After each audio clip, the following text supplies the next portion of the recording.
Bonjour à tous, je vous retrouve aujourd'hui pour une petite présentation de moi-même et de la chaîne, parce que je pense que je ne l'ai jamais faite.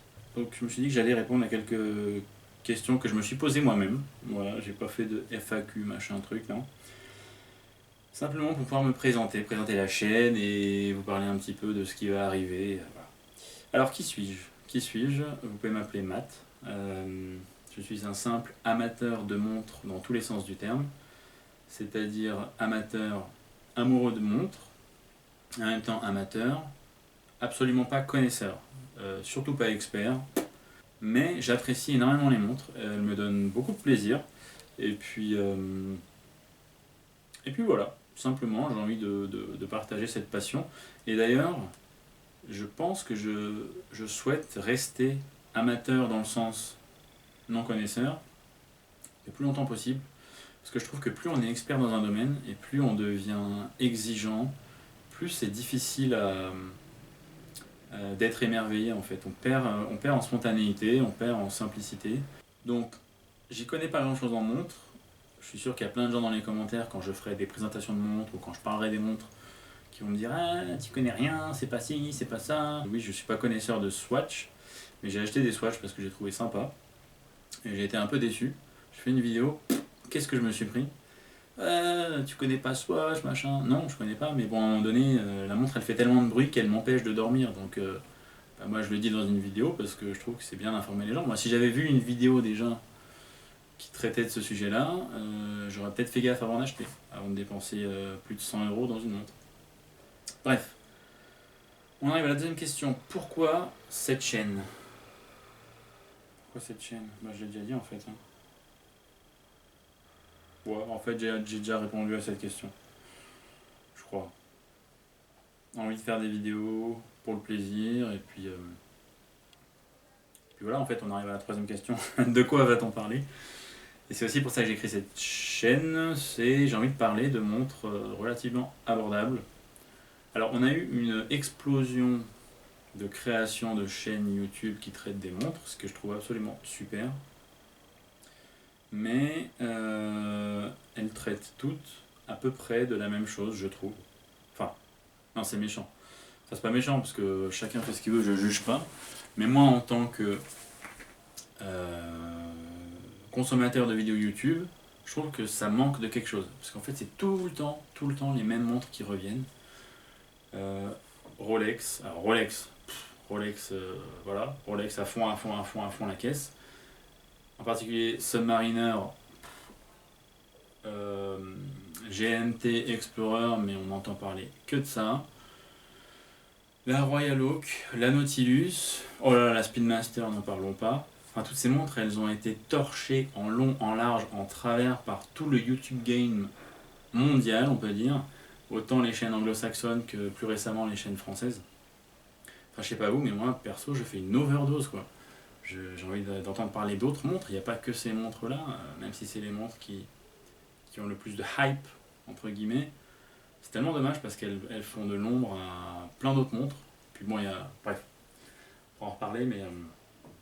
Et du coup, j'ai envie de parler de montres plus abordables.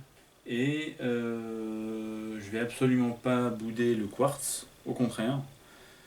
Je trouve qu'il y a une certaine snobberie, snobinardise, je sais pas comment dire en français, sans vouloir être. C'est pas pour critiquer, hein, je crois que c'est le bon mot. Attendez, qu'est-ce que ça veut dire? Snobberie. Snobber, traiter de haut, tenir quelqu'un à l'écart, l'éviter.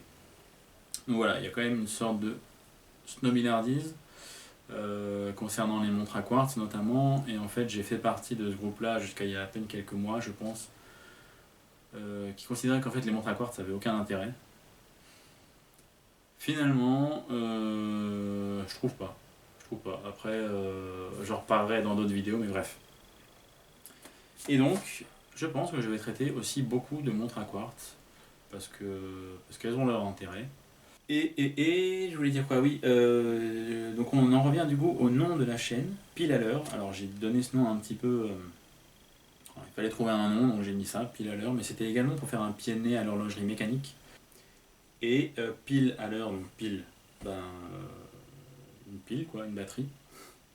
Et pile à l'heure pour dire un petit peu, voilà, au moins les montres à quartz, elles donnent la bonne heure, quoi. Mais je trouve ça rigolo. Bref, je sais pas si ce nom va rester, je le changerai peut-être. Il fallait trouver un nom, j'ai mis ça pour l'instant, on verra.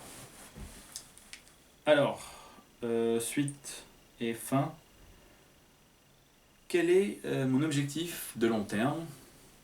En fait, j'ai pas d'objectif de long terme. C'est ça qui est bien, je pense. C'est que vraiment, je vais faire ces vidéos pour le fun, pour présenter ce qui me plaît moi. Je pense qu'il y aura des présentations de montres que vous ne connaissez peut-être pas. Il y aura des petites discussions sans doute. Je vais vraiment faire au feeling, parler de ce qui me fait envie. Aucun objectif de long terme, aucun objectif de rentabilité de la chaîne. Et je pense que ça va être intéressant puisque du coup je n'ai aucun intérêt à défendre une marque plutôt qu'une autre. J'ai absolument aucun complexe à bâcher une montre ou une marque qui me plairait pas. Voilà, moi je suis le fanboy d'aucune marque. Je pense qu'une marque peut faire de très belles choses et de très mauvaises choses à la fois. Et je compte toujours dire ce que je pense des montres que je vous présenterai. Voilà, je pense que j'ai fait un peu le tour de la question, je me suis un peu éparpillé, je sais pas ce que ça va donner, j'ai pas l'habitude d'être face caméra. Donc voilà pour la présentation de la chaîne et de moi-même. Mais n'hésitez surtout pas à échanger, moi c'est vraiment le kiff en fait, c'est d'échanger en commentaire. Ça c'est vraiment le plus grand plaisir je trouve d'une chaîne YouTube. Tant que ça reste courtois, on peut ne pas être d'accord, franchement, avec grand plaisir, on peut avoir des débats, des discussions. Et je ferai peut-être un petit peu de provocation envers les gens qui sont un peu sectaires. Voilà. Mais toujours, ce sera toujours bon enfant et dans la joie et la bonne humeur. Sur ce, je vous dis à bientôt dans une prochaine vidéo. Ciao.